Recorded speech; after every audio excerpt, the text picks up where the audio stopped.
Friends, in this video we will discuss format template of agree or disagree. This is IELTS writing task 2. ये video मैंने specially उन students के लिए बनाया है जिनको बैंड रिक्वायरमेंट 6 और 6.5 की रहती है. ओके एंड जो स्टूडेंट्स बिल्कुल सिंपल लैंग्वेज में लिखते हैं उनके लिए ये वीडियो बहुत हेल्पफुल है. ये टेम्पलेट आप लर्न कर लें और इनमें जो ब्लैंक्स हैं वो आपने खुद फिल करनी है. Okay, it will make your writing task very beautiful and attractive and you will get your desired bands. Okay, तो इसमें क्या करना है आपने, इस टेम्पलेट को अच्छे से पहले हम डिस्कस करते हैं और लर्न करते हैं क्या क्या कहाँ पर आना चाहिए. ओके, ताकि जो स्टूडेंट्स खुद अपनी लैंग्वेज में जो इसमें ब्लैंक्स में लिखेंगे वो अच्छे से मिक्स हो जाए इसमें, और एग्जामिनर को भी ये पता ना चले कि आधा ऐसे आपने कहीं से लिया है और आधा ऐसे आपने खुद से लिखा है. ओके, ये टेम्पलेट बिल्कुल सिंपल लैंग्वेज में लिखा हुआ है मैंने. इसमें आप अपनी तरफ से जो भी लिखेंगे, ओके, अगर आपकी सिंपल लैंग्वेज भी है बट एक चीज़ है वो ग्रामेटिकली करेक्ट होना चाहिए जो आप खुद से इसमें आप डाल रहे हैं. ओके, तो आपको 6 और 6.5 बैंड्स आराम से मिल जाएंगे. ओके, देखिए आपने स्टार्टिंग कैसे करनी है. First of all introduction. In the ultra modern era there is a huge debate about the topic that, और that के बाद क्या करना है आपने, जो आपके क्वेश्चन की स्टेटमेंट होएगी वो आपने पैराफ्रेजिंग करके लिख देनी है यहाँ पर. यानी कि वो स्टेटमेंट आप बिल्कुल सिंपल कॉपी पेस्ट नहीं करोगे, उसको आप थोड़ा चेंज करके सिनोनिम्स यूज़ करके फिर आप उसको यहाँ पर लिख दोगे. In the ultra modern era का मीनिंग है nowadays. Okay, because nowadays has become very common word, common phrase, so we don't use it. We will use in ultra modern era. Okay, so a large group of people thinks in its favor while others have an opposite opinion. बहुत सारे लोग इसके favour में हैं लेकिन कुछ इसके opposite views वाले लोग भी हैं. The upcoming paragraphs will throw light on my personal opinion with suitable examples. इसमें ये बताया है कि जो आने वाले पैराग्राफ्स हैं यानी बॉडी पैराग्राफ 1, बॉडी पैराग्राफ 2, इसमें मैं अपनी ओपिनियन लिखूँगा. ठीक है, सूटेबल एग्जाम्पल्स के साथ, ताकि मेरा क्यों मैं फेवर में हूँ इसकी तो ये क्लियर हो जाएगा. ठीक है, तो ये जो है हम फेवर में लिख रहे हैं. ठीक है, मतलब हम अग्री हैं, जो भी स्टेटमेंट होएगी क्वेश्चन की हम उसके साथ अग्री हैं, अग्री के लिए ही हम लिख रहे हैं. बॉडी पैराग्राफ 1, बॉडी पैराग्राफ 2 और बॉडी पैराग्राफ 3. ठीक है, तो हम ये डिस्कस कर लेते हैं. अब इसके बाद है बॉडी पैराग्राफ 1. इसमें आप क्या लिखोगे, आई am in accord with statement that. Okay, I am in accord with the statement का मीनिंग है कि मैं फेवर में हूँ. ओके, दैट के बाद आपने फिर से क्वेश्चन वाली स्टेटमेंट लिख देनी है बट थोड़ी चेंज करके. Don't copy paste it. Okay, do changes as necessarily, write synonyms. Okay, there are numerous reasons why I am in favour of it. The most important reason is, यहाँ पर आप first reason लिख दोगे क्यों आप इसकी favour में हो. ओके, और एग्जाम्पल ज़रूर लिखनी है आपने. After writing the reason, explain the reason and then example. Secondly, इसमें फिर आप रीज़न 2 लिखोगे. सेकेंडली के बाद यू विल राइट कॉमा, फिर रीज़न 2 आप एक्सप्लेन कर दोगे with an example. Okay, example ज़रूर लिखनी है, वो मस्ट है, नहीं तो आपके बैंड स्कोर कम हो जाएगी. इसके बाद body paragraph 2. I would like to add a few reasons to explain my opinion further. Okay, तो ये आप सेकंड पैरा में लिखोगे because this is body paragraph 2. Then you will explain reason 3 with an example. After this you will write, to justify my point, my viewpoint, I would like to give an instance. अब for example की जगह आप for instance लिखो.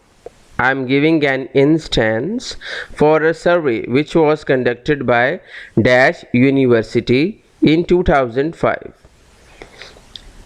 Yes, पता है ये बहुत important है, क्योंकि जब आप किसी भी चीज़ के अग्री में हो या फिर डिसएग्री में हो, तो आपने बॉडी ग्राफ पैराग्राफ 2 में एक मतलब सर्वे की एग्जांपल ज़रूर लिखनी है कि किसी भी यूनिवर्सिटी ने, यहाँ पर आप किसी भी यूनिवर्सिटी का नेम लिख सकते हो और साथ में ईयर भी, कि इस ईयर में एक सर्वे हुआ था जिसमें ये पता लगा, the survey revealed the findings that, ठीक है, तो उस सर्वे से क्या पता चला कि कितने परसेंट लोग जो हैं इसकी फेवर में हैं या कितने परसेंट लोग इसके फेवर में नहीं हैं।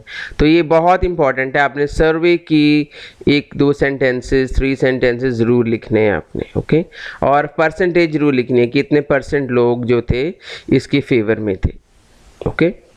Last but not the least, इसके बाद आप ये 4th रीज़न जो है ना वो लिखोगे आप यहाँ पे विद एन सूटेबल एग्जाम्पल, ठीक है, एक सूटेबल एग्जाम्पल ज़रूर देनी है आपने।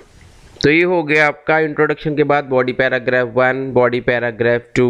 I hope you understand it. कोई चीज़ नहीं समझ लगेगी आपको तो मुझे कमेंट बॉक्स में ज़रूर बताना आप, ओके। वैसे ये बहुत सिंपली तरीके से मैंने लिखा है और आपके लिए, ठीक है, और एक्सप्लेन किया है इसको। अब बॉडी पैराग्राफ 3 आ जाता है, ठीक है। अब इसमें पता क्या करना है आपने, देखिए जो क्वेश्चन आपको आता है अग्री और डिसएग्री का, कई बार ना कुछ क्वेश्चन इस तरह के होते हैं कि आप टोटली उसकी फेवर में होते हो, लेकिन कुछ लोग उसकी फेवर में नहीं होते, ओके। तो ऐसे टॉपिक वालों में पता क्या होता है कि दोनों ही ओपिनियन जो है ना स्ट्रांग होती हैं कई बारी, ओके। तो फिर जो इसकी फेवर में लोग नहीं हैं, आप फेवर में लिख रहे हो उसको, जो फेवर में नहीं है, तो अगर आप सिंगल साइडेड जाने की कोशिश करते हो तो आपका आइडिया जो है ना कन्विंसिंग नहीं होता फिर, ठीक। मतलब रियल ग्राउंड के ऊपर ही जो एक्चुअल सिनेरियो है हमने उसके साथ ही चलना होता है। फॉर एग्जांपल जैसे कि कोई टॉपिक है, मान लो स्टूडेंट्स के लिए इंटरनेट ज़रूरी है या नहीं है, ठीक है, ओके, कि it is harmful for the students to use internet, okay, what do you think so. और कोई और हो सकता है जैसे कि watching television is beneficial for us और नॉट, ओके, यू अग्री और डिसएग्री विद दिस। तो अगर आप टोटली इसके फेवर में ही लिखोगे कि नहीं जी बहुत अच्छा है, टेलीविज़न तो देखना चाहिए, it is knowledgeable, it gives us so much knowledge, तो आप इसके जो लिमिटेशंस हैं अगर आप उसको छोड़ देते हो कि टीवी देखने के तो कुछ नुकसान भी तो हैं, उसको तो हम छोड़ नहीं ना सकते। तो इसलिए ये बॉडी पैराग्राफ 3 आपने तब लिखना है जब आपका जो फेवरेबल वाला जो भी आपकी ओपिनियन है, जो आपके क्वेश्चन के अकॉर्डिंग आप चल रहे हो, उसमें अगर ऐसा होता है, सिचुएशन ऐसी है तो, ठीक है, तो आप उसके एडवांटेजेस की बात तो करोगे ही करोगे, लेकिन उसमें आप डिसएडवांटेज के लिए जो अलग लास्ट पैरा आपने लिखा है उसमें आप उसकी लिमिटेशंस या डिसएडवांटेजेस ज़रूर बताओगे, ओके। समझ लग गई आपको। क्योंकि कंक्लूजन में फिर हम बैलेंस कर देंगे दोनों चीज़ों को कि टीवी तो देखना ही चाहिए, it is very necessary for us to get knowledge, for entertainment और for so many things, but इसकी जो लिमिटेशन है वो आप इंक्लूड कर दोगे इसमें कि इसकी टाइम लिमिट होनी चाहिए। टीवी प्रोग्राम्स भी मैटर करते हैं कि बच्चा कौन सा शो देख रहा है, कौन से सीरियल्स देख रहे हो आप जो आपके लिए अच्छे हैं, नॉलेजेबल हैं, ओके। तो ये सब चीज़ें हम कंक्लूजन में लिख देंगे and our paragraph is complete, okay. तो इसके बाद लास्ट कंक्लूजन में आ जाएंगे हम, ठीक है। सो कंक्लूजन के लिए बड़ा इंपॉर्टेंट है कि it should be very short, only 2 lines बहुत है, ठीक है। एक लाइन में वैसे कंक्लूजन हो जाता है, लेकिन हार्डली अगर सेकंड लाइन भी आपको लिखनी पड़े तो दैट्स फाइन, सेकंड लाइन भी आप लिख दोगे, okay. To sum up I personally feel that, okay, to sum up I personally feel that. उसके बाद फिर आप अपना जो लिखना है, आप क्यों किसी फेवर में हो आप, और क्यों आप कुछ फेवरेबल लोगों की बातें भी कर रहे हो, वो सब आप इसमें लिख दोगे, ठीक है। तो ये आपका कंप्लीट हो जाएगा। आई होप आपको ये वीडियो अच्छी लगी होगी।